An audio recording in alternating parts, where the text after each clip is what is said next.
2 weeks after the fire, we are still recovering from the shock. The house felt cold again, not because of the weather, but because we had lost the only thing that connected us to mommy's dream. We are back to square one. One afternoon, as I sat outside thinking of what to do next, a woman in her mid-40s walked into our compound. She wore a simple blue gown, her hair tied neatly in a scarf. She looked at me for a long time before saying, "You are James, aren't you?" I stood up slowly. "Yes, and you are?" "I'm Kim," she said with a sad smile. "Your mom, Ogechi, was my cousin. I just returned from Ghana. I heard everything about her death, chief, the court, and now the fire. I didn't know whether to trust her, but when Adaeze and Chuka came out and saw her, their eyes lit up. Auntie Kim, Adaeze whispered, "Mommy told us about you." She hugged them both tightly and cried, "I should have been here. I should have helped her." That evening, she cooked for us egusi soup and pounded yam. We hadn't had a proper meal in days. Her presence filled the house with something we hadn't felt since mommy died. That was comfort. Later that night, she sat with me. "James," she says gently, "your mother loved you.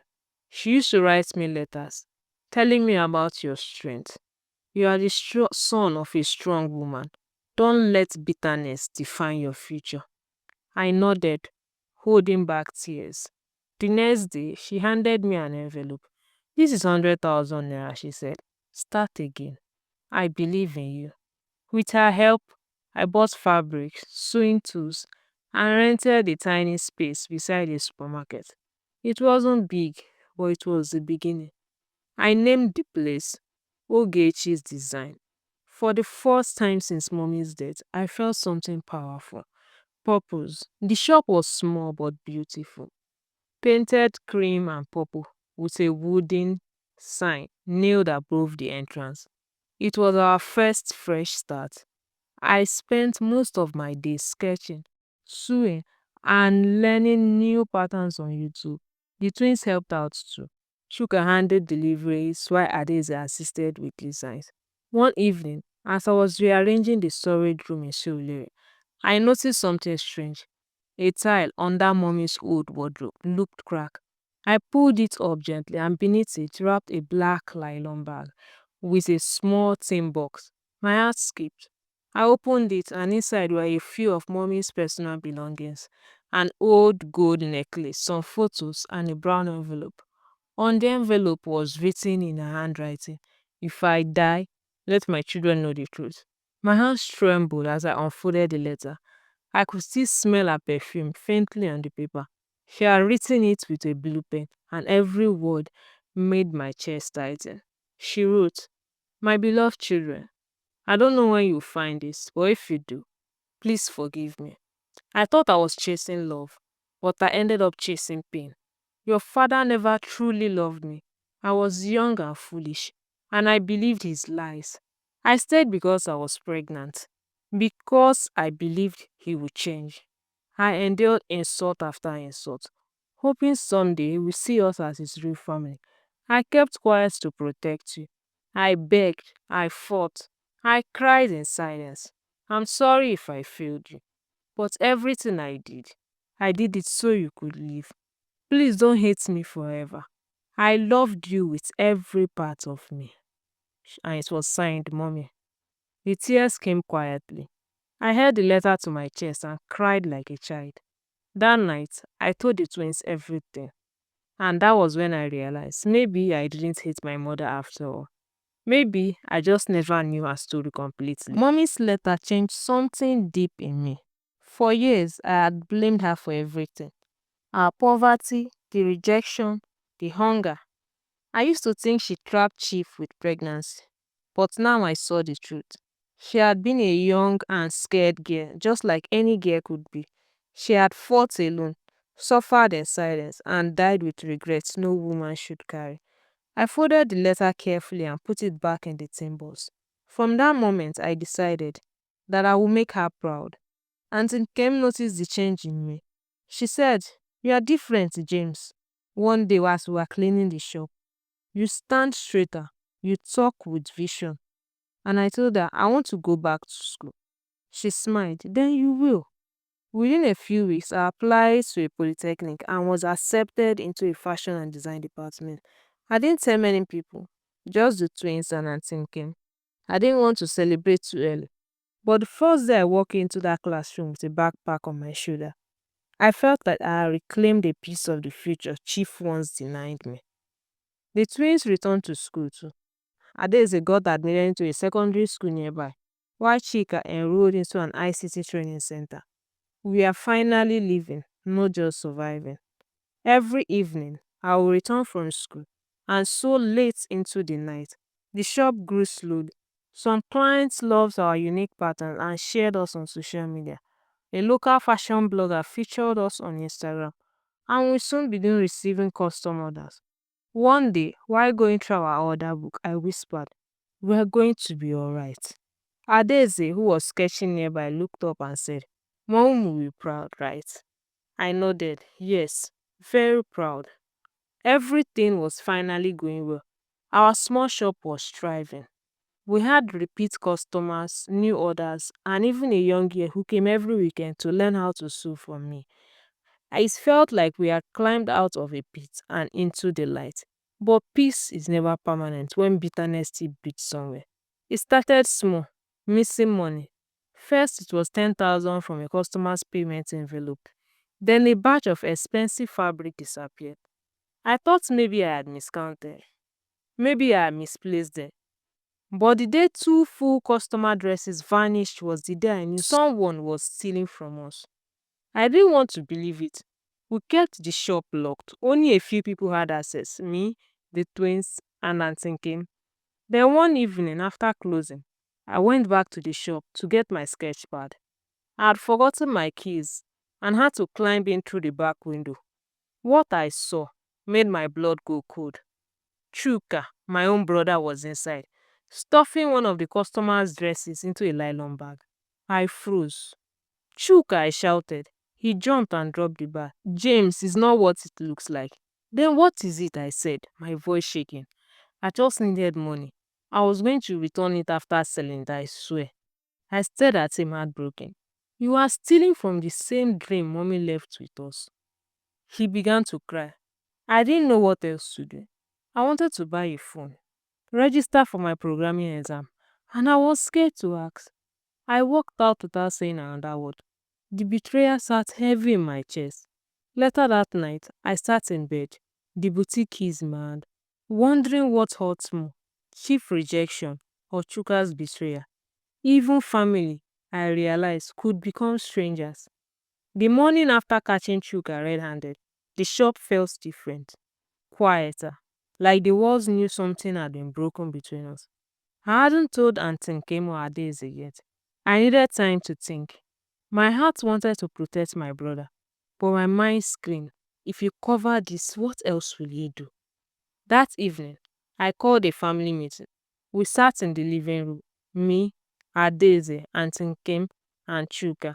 His head was bowed the whole time. "I need to tell you all something," I said. "We have been losing money and items in the shop. Last night, I caught Chuka stealing." Adaeze gasped. "What?" Auntie Nkem didn't say a word. She just looked at him with deep disappointment. "I wasn't stealing," Chuka shouted suddenly. I just needed help. And no one noticed. "So you betrayed our mother's legacy," I snapped. "You didn't ask, you took." He stood up angry. "It's always about mommy and her dreams. What about me? What about what I want?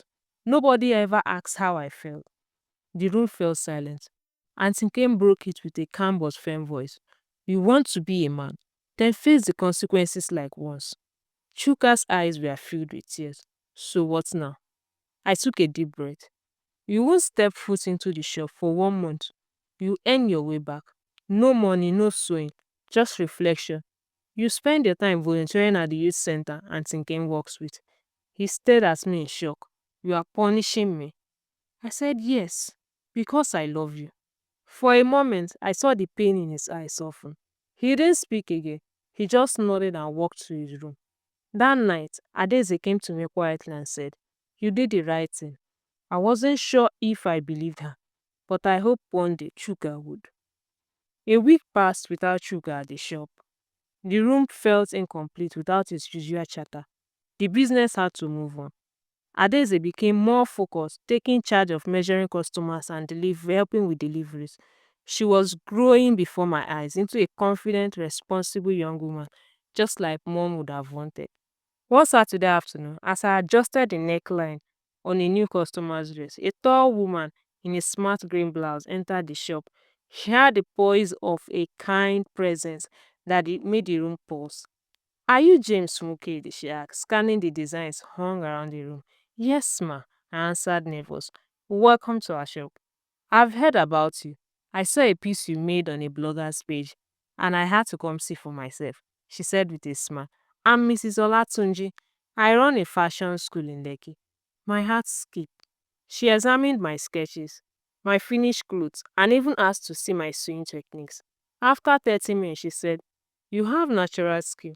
If you are willing, I would like to sponsor you for a 3-month advanced training program at our school. No fees, just talent."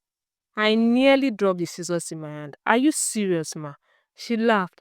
"Completely. People like you deserve a shot at greatness." After she left, I sat in silence, overwhelmed. For the first time in years, someone outside my family believed in me. Not because of pity, but because of talent. When I told Auntie Kim and Adeze, they were overjoyed. Adeze jumped up and hugged me, shouting, "Mommy is walking in heaven, oh." That night, I stepped outside and looked at the scars. Even with all the pain, betrayal and loss, somehow, hope still finds its way to us, one stitch at a time. The day Chuka returned home from his 1 month suspension from the shop, the house felt tense. He looked different, quieter, more thoughtful. No more loud arguments or sneaky glances. He walked in with a small notepad filled with things he had written during his volunteer time. He placed it on the table and said, "I have been writing down everything I learned from the youth center about discipline, anger, responsibility. I think I know where I lost myself." I was speechless. Adeze picked up the book and flipped through the pages. There were handwritten notes, reflections on past, quotes he has copied from guest speaker. Then he turned to me. "James, I'm sorry." It wasn't dramatic, he didn't cry, but his voice carried something heavier than tears. Regret. I stood there for a few seconds before pulling him into a hug. "I forgive you." He hugged me back tightly, then said something I wasn't expecting. "I want to help rebuild the boutique, even if it's small. I don't want to stand outside anymore." We didn't have enough money to rent a new place yet, but we cleared the garage section of the house and turned into a temporary fashion corner we called the Togechi's Corner. That weekend, Chuka surprised me. He brought 3 friends from the youth center who offered to help paint and design the small space. They worked with joy and pride. Later, while packing some fabric, Chuka said quietly, "You know, I used to think you loved mommy more than me." I paused. "I thought maybe that's why you always try so hard," he continued. "But now I see it. You are just protecting what little she left behind." I didn't know what to say, so I simply nodded and replied, "We protect the people we love." And just like that, we started to heal, not just as siblings, but as brothers. Life was finally finding a rhythm. Others were coming in. Our shop was gaining attention online, and the three of us, Chuka, Daisy, and I, were working as a team. Auntie Kim kept reminding us to protect our peace. Never forget how far we've come. But peace doesn't last when your enemies are watching.